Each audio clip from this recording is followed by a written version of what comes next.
Today's episode sponsor is Meter. Meter delivers full-stack networking infrastructure from wired to wireless to cellular in a single integrated solution that scales from branch offices, warehouses, and large campuses to data centers. Go to meter.com/heavystrategy to book a demo now. That's meter.com/heavystrategy to book a demo. Hi, I'm Johna Johnson, CEO of Nemertes, here with my co-host, John Burke, CTO of Nemertes. And on today's show, we have a special guest, Sandy Miller, that's a pseudonym, for a CIO at a major global company who's going to talk about the moment it all crystallized for her and how she ended up making the leap from an abusive IT relationship to a good one. Sandy, welcome. Hi, both of you. It's so nice to be here and so nice to talk about this topic. I know, it's a great topic, right? So we are headlining this, the 5 signs of an abusive IT relationship. Let's go through, what are those signs? What was the first sign that you noticed? Oh, yeah, absolutely. So I think throughout my career, I've had sort of maybe 5 things that tell me if I'm in the right place or not.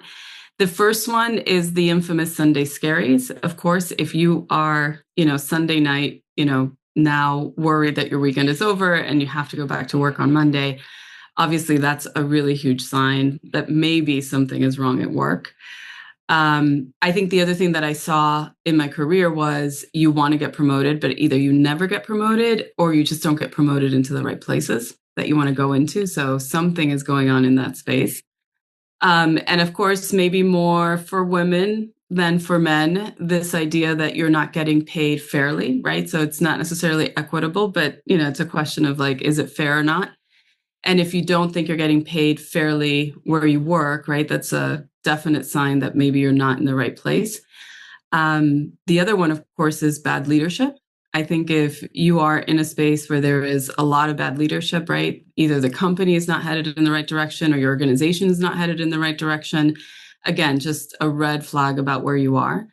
And then obviously, last but not least, the concept of this hostile work environment. If it is impossible to work in there, are you clearly not in the right place? Let's kind of pull that apart, going from list to realities. The Sunday scaries, that sort of what fresh hell will greet me when I come into the office on Monday. How did that work out for you in practice? Yeah, I think back about when I first started, I don't know, maybe my first real job, or at least, where I felt sort of grown up enough at work, where I remember having a lovely conversation with my boss, and I will never forget her, because one of the things that she said to me was, we spend so much time at work, at least 40 hours. And if, you think about the time that you're actually awake versus the time that you're asleep and the time that you're at work, right? You maybe sleep hopefully 8 hours a night. So then maybe you have another 8 hours during the day where you're awake. And then obviously you spend 8 hours, at work. And that's basically your 24 hours. And if you don't actually enjoy the time that you're at work, you're really wasting so much of your life away. And I didn't know what to do with that information at that time, but like it just kind of sat in the back of my head and it percolated, and it just kind of gave me that idea of like, okay, so what am I doing at work? Am I actually enjoying my job or not? And if you're afraid of walking into the office or, logging in, I guess, in today's day and age to go to work, what are you really doing with your life? And I have some examples of when like I 100% should have left and 100% should have stayed. So I'm happy to like delve into that if you want.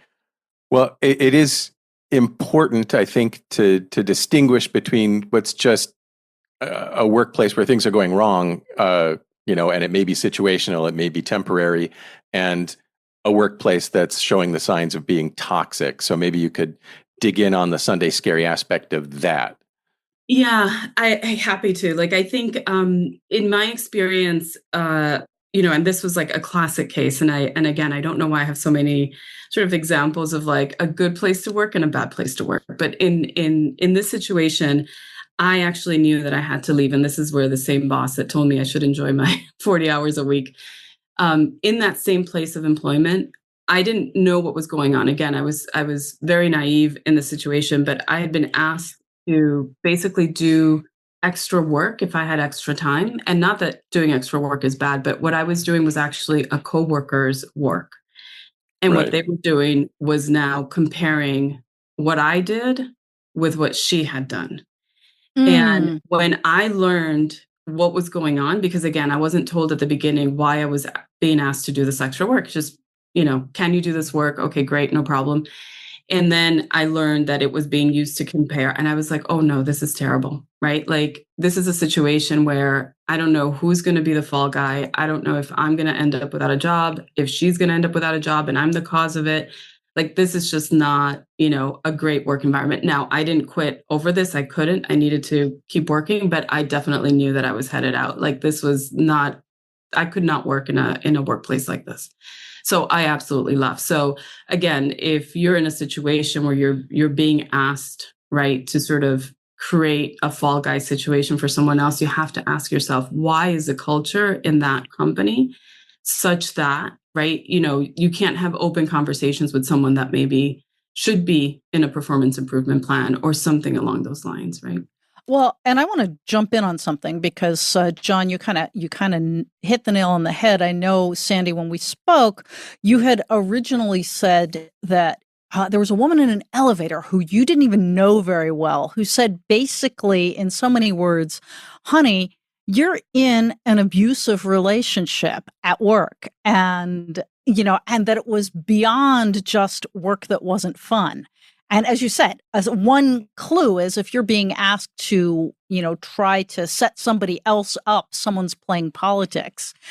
I had to read over the weekend. I came across an interesting point in a book I was reading that is heavy on the counseling and sort of interpersonal stuff. And the author writes, I highlighted 6 common characteristics of a dysfunctional family.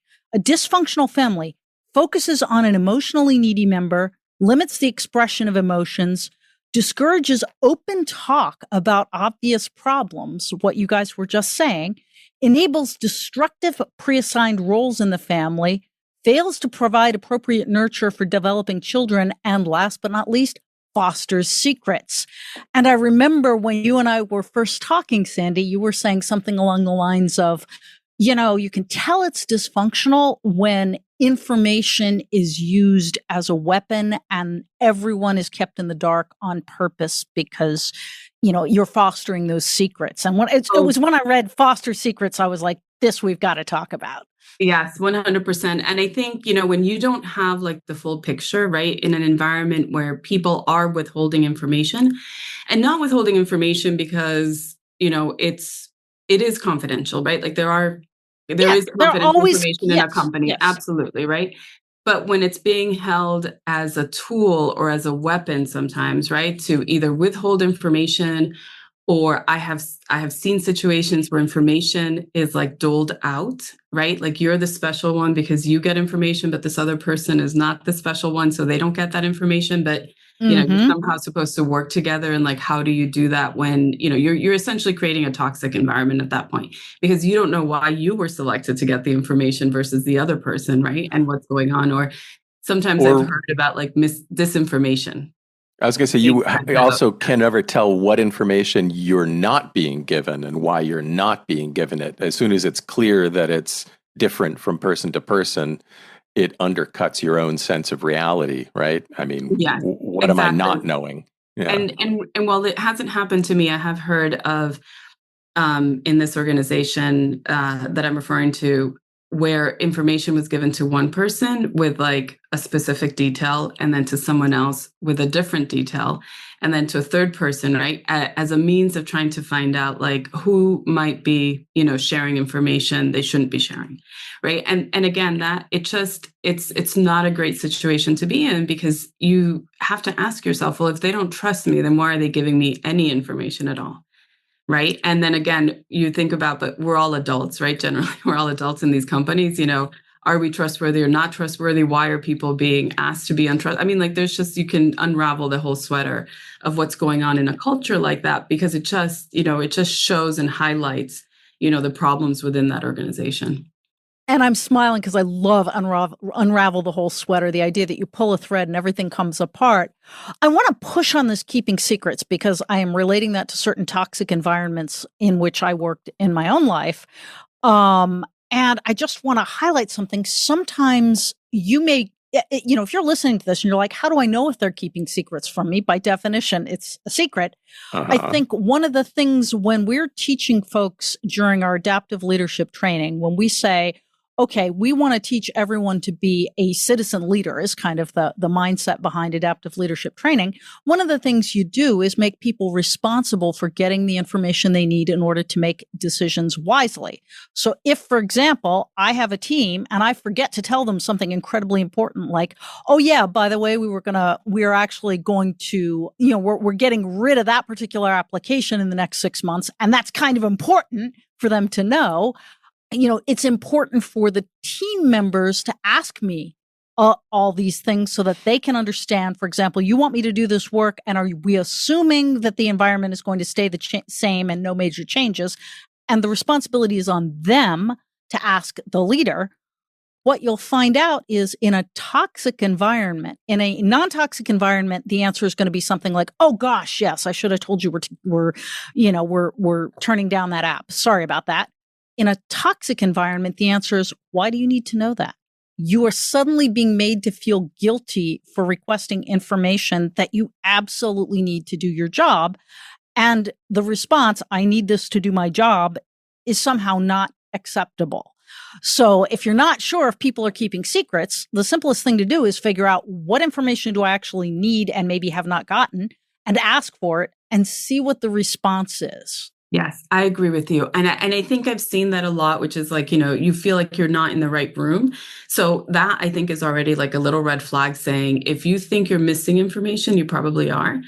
And why, right? And as you try to find out like where that information is, even if no one says to you, why are you asking? You can't have that information. Just even the avoidance, right? Of just even preventing you from being able to ask those questions is already a sign that there's something off, right? That there's an element of toxicity. Exactly. If there's any answer other than, oh darn, I should have given you that information, or,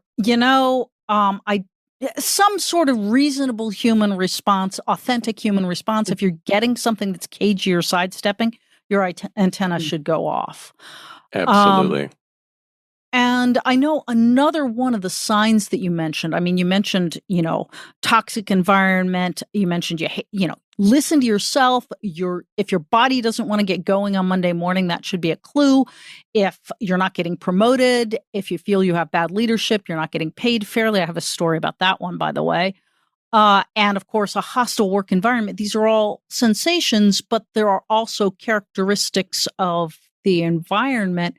I think any environment where people are deeply siloed and attempts to bridge those silos is reacted to by leadership as a negative, I think that's probably another sign right there. It doesn't have to be a secret, but if you're always being told stay in your lane and don't ask questions, that is a toxic environment, because we're humans. We are not machines. We're not trains. 100%. Yeah, I agree with that. And I think also like the flow of information is so important. I've worked in companies where I think back in the 90s, I'm dating myself, it used to be called open book management. Just in time management, open book management, that concept. I think companies that understand that it's important for everyone at every level, right? From the receptionist that's answering the phone or opening the door all the way to the CEO, right? Understanding what's going on in the company, understanding, how the company does sales or, spends their capital, whatever that might be. It's incredibly important. Like if you don't know how the company makes money, how can you contribute, right, to that organization? So I think that the sign of like information and how it flows within that company matters or not in terms of where you can find toxicity, because toxicity can be just in a department or it can be in the entire organization, right? So, I think that's also like the nuance is trying to understand, is it just where you are in that moment in time, or is it the entire organization? And I think some of what we probably see is when an organization in its entirety has problems with, information, that's when you have to ask yourself, where is this company going? Like that's like a danger sign, not just for your job or for, the department that you're in, but like, this company may not be here any longer if it continues down this path. Right. And I think that's actually another sort of point to push on a bit, which is how can you tell whether it's a toxic person or a toxic company? And I know one of the things you said when we were talking about a previous company of yours, you said something like, I thought it was just bad leadership, but then I discovered it wasn't at all, that it was actually, that it was something much more. And since I had worked with them as well, my reaction was, wait, I thought it was just bad leadership. Do tell me more. So how can you tell when it's, just a bad leader or two in positions of authority versus a truly abusive environment? Well, an effective set of leaders working for a secret purpose. Right. That was in fact the case here. But, I would say it was a set of leaders working. I would not go so far as to call these particular individuals effective. Yes. Yeah. And I think that it goes back to like a couple of things. And I only know this now with, seniority and knowledge and, having seen different things in my career and at companies. I think you can tell, right, if there's a problem in a department or like a sub team in that department, because other people will not be experiencing the same thing, right? So if you have a problem in marketing, but IT is fine or finance is fine, right? Like you can tell, right? Because I think what happens is in the rumor mill, you say, oh, you don't want to work for those people, right? Like don't go to that department. You want to be in marketing, but just don't work with them. Or you'll, that infamous whisper network and things like that. You'll know that team or that department is the problem. I think when it's broader, right? And in the case of, the company that we're discussing, I think what you see there is things that you don't notice are red flags, right? And I think that's where you have to sort of become a detective and say, is this just bad leadership? Are just, bad people getting promoted? Or is there something afoot that's beyond just simply bad leadership, right? So one bad leader, right, does not make a trend. But if you start seeing people getting put into positions that you wonder why they're being put in that leadership, and it's not very obvious, right? I think that's like something to investigate, right? To try to understand, okay, why is this person that maybe doesn't have any experience in this area being put into that leadership position, right? And it could be maybe they're being trained to take something else, maybe right. Some program or maybe that they're you're just not aware besties. of, right? There's Or besties maybe, with someone in there's a power. relationship, absolutely, yeah. There could be Yeah. any number of reasons. And that's why it's an investigation. And then you have to see it as a trend, right? Like, okay, so wait, they put that person in that leadership position. Okay, but why did they put this other person in that leadership position? To try to sort of put those puzzle pieces together and to say, okay, maybe, right, there's a bigger trend here than just simply one person in bad leadership or, a novice, being put to lead something that probably requires seniority, like whatever it might be, right? But there's usually a reason behind it, and you may not see it immediately. I know I definitely did not, but I could see some of the red flags. Just wondering, like, wait a second, why did this happen, right? Why did they put that person? We're pausing for a quick word from sponsor Meter. Meter delivers full-stack networking, wired, wireless, and cellular to leading enterprises. It's a single integrated solution with everything included, and I mean everything. ISP procurement, security, routers, switches, wireless APs, firewalls, cellular, power, DNS security, VPN, SD-WAN, and multi-site workflows. Meter has designed the hardware, written the firmware, and built the software. It's a truly integrated solution. And alongside their partners, Meter designs, deploys, and manages everything required at your site or sites so that you get performant, reliable, and secure connectivity. If you're ready for fast, secure, and scalable connectivity without the complexity of managing multiple providers or tools, it's time to check out Meter.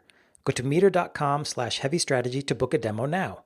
That's meter.com/heavystrategy to book a demo. Thanks to Meter for being a sponsor, and now back to the podcast. Does that tie in with your sense of I'm ready for promotion? I'm, at that level of skills and there's places to go in the organization, but I'm not getting promoted. And that's a sign that this may be a bad relationship. Does that tie in? Yeah, actually, you know what? That's a good point. There are, I have been in situations where, because I'm a big believer, you can also build your new role, whatever that new role is, right? So you don't, just because there's not a position open doesn't mean the position could exist and all of these things. And I think bad leadership, you can try to be promoted. And if it doesn't happen, right, again, it could be that you're not ready for promotion, and that's fair. It could also be that the company doesn't recognize your value. And it could also be that they're trying to get rid of you and they promote you into a role that's actually not at all aligned to what you're capable of doing. And that's kind of like their nice way of saying, we need you to exit. And or where it could get, I think, very, very bad is where, they don't even want you to exit, right? They want you to stay. and they're trying to sort of, put you in a situation where even though you might argue that there are other things that you can do that can, move the needle forward, it's actually not meant to happen, right? On purpose, they did not put someone in a role to make the needle move because the needle did not have to move. Right. That's, I think, the key thing. And I think the thing to remember is it's not all about you. Because when we're talking about putting people in leadership who totally just don't belong there, and there's more than one, like one can be a management fail, right? Multiple ones is not. Multiple ones means that the stated goal of the company is not the real goal of the company because they are simply putting people in. I called it at one company I worked at. I said years later, I didn't realize this was a Potemkin company. Right. They were just putting people in so that it would pass cursory muster. Sometimes what they'll do, and I hate to do this, is they'll pick people that are the right color and the right gender. So it's a lovely little flower of quote unquote the right people so that whoever is making that decision says, oh, look, it's a lovely, your leadership page on your website looks great. And whatever looks great could mean. And I do remember at a company where there was a woman in a job that, first of all, I had no idea why that job existed. Like, why do we even need that job? And second of all, like, she had zero skills for it, but she was very pretty. And I found out later she was the illicit girlfriend of a married, somebody else. And it helped flesh out the leadership page with women because they didn't have enough women on the leadership page. And it was that kind of thing. So it may have nothing to do with you and your performance and everything to do with how they're trying to look to potential acquirers or to investors if the company is trying to go public.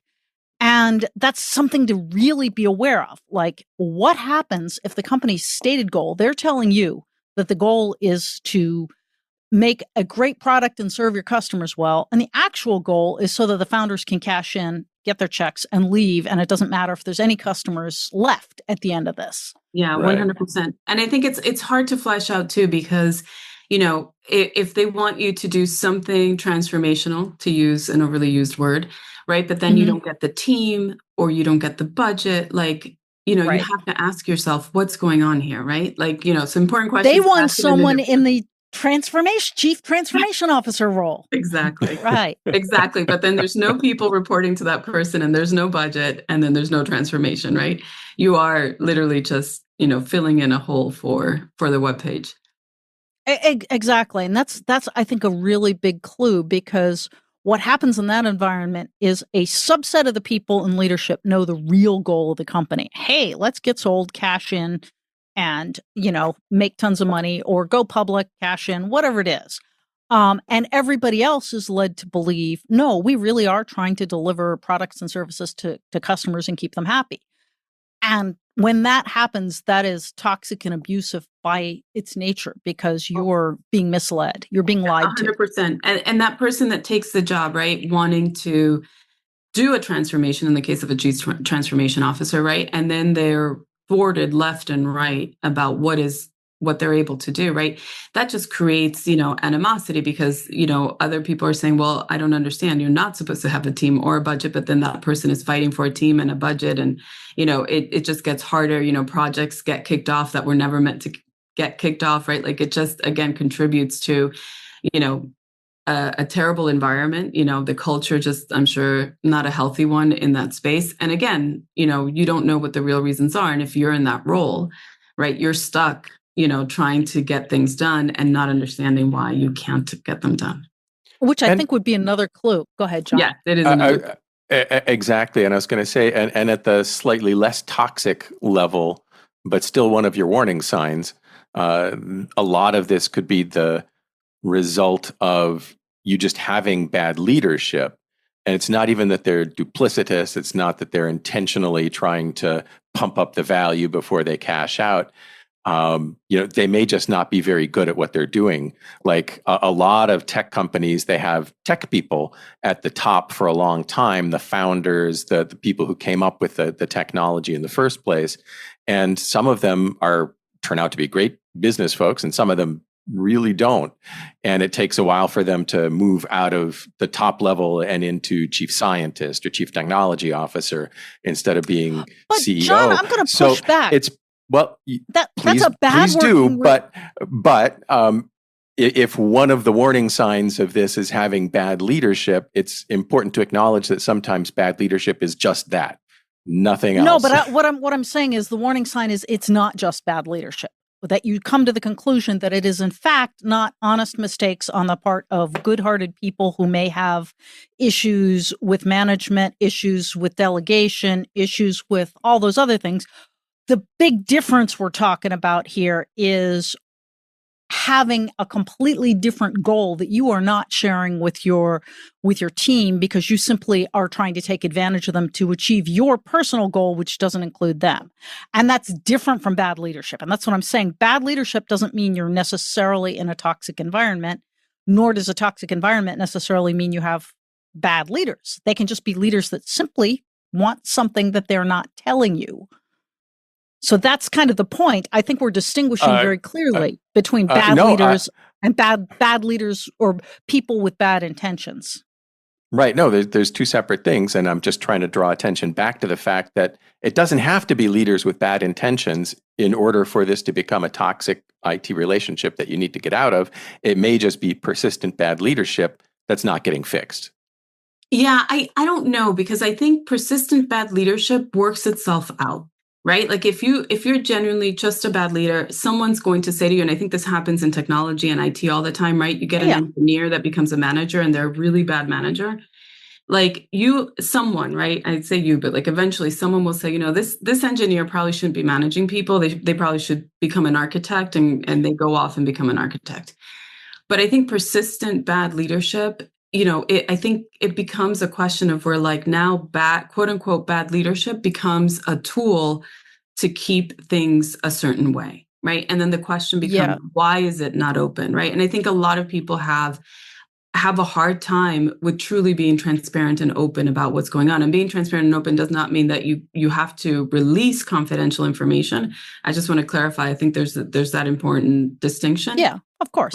But that, you can still say, right, we are trying to IPO, and therefore we're going to put these people in leadership, and they will have a cushy job doing absolutely nothing, but we need them in place because this is what our shareholders in the future will require of us, or the SEC requires of us, right, in order to IPO. But to have that be sort of clear and transparent. And I think, when it goes back to like where the information is flowing within the organization, if it's not like everywhere, right, people then don't know the direction of travel, right? When information gets stuck in the wrong places or becomes secret, or there's other secret agendas or whatever, right? Then people start sort of creating their own direction where they think the company is going, and then they just again create sort of a toxic situation where even the direction of the company is rudderless because people aren't communicating with each other and creating just a bad environment for the company to do what its intended mission is supposed to be. Yeah, I think both of us are disagreeing with you, John. I think there is such a thing as bad management and bad leadership, and it is distinct from toxic. And the workaround that says, I'm not disputing that for a second. I'm just saying either one of them can be an indicator of a bad IT relationship that you need to get out of. Because if a company's leadership structure isn't malignant and isn't duplicitous, but is just ossified and ineffective, and it's as is typical in a lot of organizations, affected at every level by people trying to defend their institutional power and expand their institutional power at the expense of other people in the company, sometimes at the expense of the mission of the company. But it's about a personal agenda and limited to their range of power. That's all a good reason to get out. And it's not the same thing as duplicity, and it's not the same thing as malignancy. It's just kind of petty human nature in a power hierarchy. Yeah, but we're trying to talk about something that's not that. That is what We've talked about the other thing, and I'm just saying this is also a thing. I'm not disagreeing with you. It is also a thing, but I would also say it's not necessarily the sign that you have to get out. As Sandy Just said, one. These things work. No, these things work themselves out. I have. But how long are you going to wait? I mean, are you going to spend 10 years waiting for it to work out, or are you going to move on? Because that depends. You're not here to fix that person, you know. If it's not abusive and you can afford to wait 10 years, then wait 10 years if it's not actually abusive. I mean, I do know, for example, one of my clients was in an environment where we spent an awful lot of time figuring out how he could make the case for investments that should be patently obvious and need no case made. And what come to find out, there was a CFO who was his dear friend, but turned out to be a complete micromanager and just not very good at his job, and was always trying to make it look like, oh, we have to sell the CEO on this.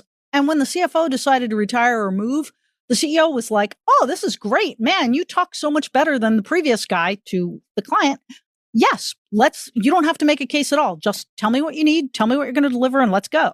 So I think that the difference is, if you're in a toxic or an abusive environment, your energy is getting sucked out of you and drained out of you, and you need to leave. If you're in an environment where you have a normal human, flawed human above you, then you kind of do your normal assessment of, how bad is it? Is it worth my while? You know, can I navigate around this person? So it's really different. But I want to also pivot before we sign off, and talk a little bit about that very last thing, which is a hostile work environment.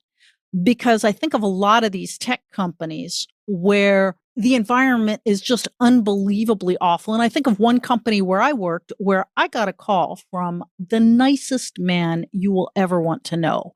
He was a very talented engineer, and he called me up and he said, Johna, I have a problem. My boss has said I will not get promoted unless I go out with him on Friday nights. And I said, well, how difficult is it for you to go out on Friday nights? And he said, Johna, you don't understand.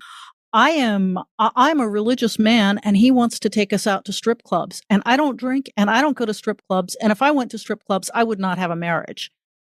Okay. That is a toxic environment. That is a hostile work environment. It should be illegal. It probably is illegal, but that doesn't really matter, because you don't want to be the person who raises your hand and says, I'm sorry, my boss asked me to do something that's absolutely inappropriate for my job. Okay, but that's like, to me, a black and white situation, which at least I think it makes it easy. I think where the hostile work environment becomes harder is maybe like to take like the thread that John was saying earlier, which is where, bad leadership turns into a hostile work environment, right? And then whatever that looks like, right? I think a lot of people are more like frogs in boiling water. I've been hearing that, analogy a lot recently. Because, you don't understand, right? Is this just simply a moment that I wait out because maybe the CFO is going to retire, and then, I'll be able to have access to the CEO and get all the money I need to do my projects? Or is it more that we're building up to something that becomes incredibly hostile, right? And that it's not just simply not getting funding for your projects, but maybe there is sort of, the siloed approach where you're not getting all the information that you need to make the right decision. So you're working in a vacuum, and maybe you have, people trying to get you fired, right? And these other things that are going on, the corporate politics become terrible because there are these moments where you don't know what's going on in the organization, right? And so that's really when corporate politics go crazy. And then again, you're that frog where now maybe multiple people are trying to, stab you in the back or whatever. I think that's, the level of hostility that you can get into. But if you've been in a place long enough, you can wonder, right? Should I just wait this out? This will sort itself out by the next quarter, by the next budget year, we'll be in a better situation. And until, you've just sort of spent all your energy in trying to navigate this terrible situation and you're not actually doing any work, right? Because I think that's the other thing that happens is all your energy gets sucked into trying to navigate the space. And again, you can't because you're constantly watching, your back, and then you're having to work on different things because you never know which thing is actually going to be the one that pans out. That I think is, the most insidious of hostile work environments. I think I'd rather be asked to go to a strip club on a Friday night because that's black and white. I can and get HR with that one. Did. Oh, you know what though? You could go to HR and HR would have given you the runaround at this company. This was a real company. God. This really happened. And listening to you, I'm thinking, what's interesting is I didn't quit. And yet that should have been a sign. I mean, I was fairly senior. That should have been a sign. Now, what I did do is get the guy that was causing all of this trouble fired in a really kind of very dramatic way. So I guess, I decided to stay and fight the fight. But and I'm all for fighting the fight. I think you need to fight the fight, right? And I have been in situations like that where I have seen people who are toxic, right? And bad apple can spoil, the whole barrel. And then you have to make decisions about, can you fight it, right? Like, are you in a position of power where you can clean up the mess, help clean up the mess, right? And then recuperate from it. I think it gets harder, right? When you have people like that and HR doesn't see a problem, right? Because it's not the strip club, right? Like, I think most HR would be like, oh, well, the strip club might be a problem. We might have to do something about this. But, when it isn't so black and white, you're now in a situation where like, is this person really that terrible? Or is it just an interpersonal problem between these two people? Right. And right. Well, that's always, you must have misheard. No, that he never said that to you and he never goes to strip clubs. Right. They never put it in writing. Right. Like, so, you have no proof. So. There's no way to know, if it was, or is there a trend, right? Does this person have an issue with a lot of people? And is that coming up in conversations with HR? Well, and I also think you kind of hit on something that in a way, John, you were trying to hit on as well, which is at some point you're like, okay, I can, I was actually really enjoying the politics and enjoying the fact that I had a major win under my belt. But that wasn't my job. My job was technology. And at some point, if you're playing politics more than you're doing technology, either decide that you love politics so much and work your way right up the ladder of a Fortune 50 company, because there's plenty of politics there. Or, at some point you say, this is great and everything, but I think I'll just go to another company where I can actually, program or do the thing that I want to do that's technology related. Yeah, I agree. And I think what matters is also like the mission of what you're trying to do, what your team is trying to do, what the company's trying to do.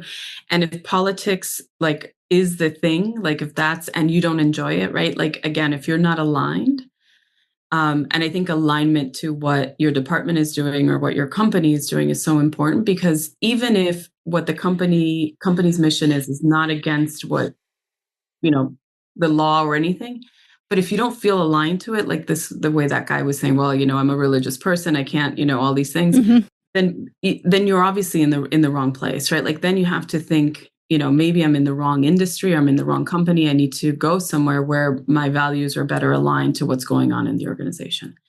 Well, and I just have to wrap up because I know we're hitting time on this. I keep thinking about the fact that really the crux of what you said, Sandy, that really got to me was this idea that at some point it's not about you. And IT people often tend to think, oh, if I just worked harder, if I did things better, if I understood the politics better.